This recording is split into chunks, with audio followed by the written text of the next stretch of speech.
दक्ष police news, पहिले खाकी मग बाकी।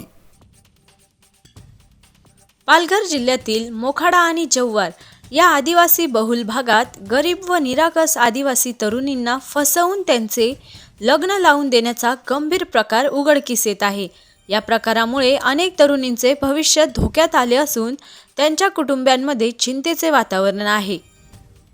बिगर आदिवासी तरुण मध्यस्थांच्या मदतीने या परिसरातील गरजू आणि कमी शिकलेल्या आदिवासी तरुणींना लक्ष्य करतात। लग्नाचे आमिष दाखवून किंवा आर्थिक मदतीचे आश्वासन देऊन त्यांना जाळ्यात ओढले जाते। फसवणूक उघडकीस आल्यावर किंवा लग्न झाल्यानंतर काही दिवसांनी या तरुणींना सोडून दिले जाते किंवा त्यांचा छळ केला जातो, अशा तक्रारी आहेत।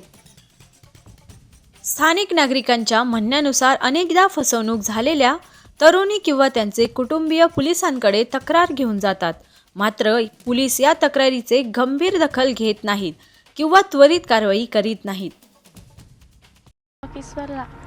रात्रीच्या दवाखान्यातून आणल्यानंतर लगेच सोडून दिलं? नाही, माझी एक रात्र राहिली. एक रात्री राहिली आणि नंतर दुसऱ्या रात्री त्र्यंबकेश्वरला सोडून दिले। 11 वाजता रात्री पैसे दिले, 85,000 रुपये दिले तुम्हाला?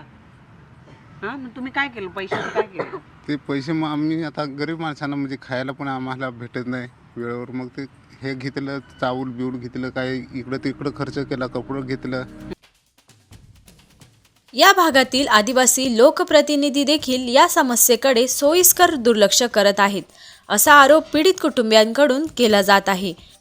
आदिवासी समाजाच्या हिताचे रक्षण करण्याची जबाबदारी असलेल्यांनीच पाठ फिरवल्यामुळे या मॅरेज रॅकेटला अप्रत्यक्षपणे प्रोत्साहन मिळत असल्याची भीती व्यक्त होत आहे।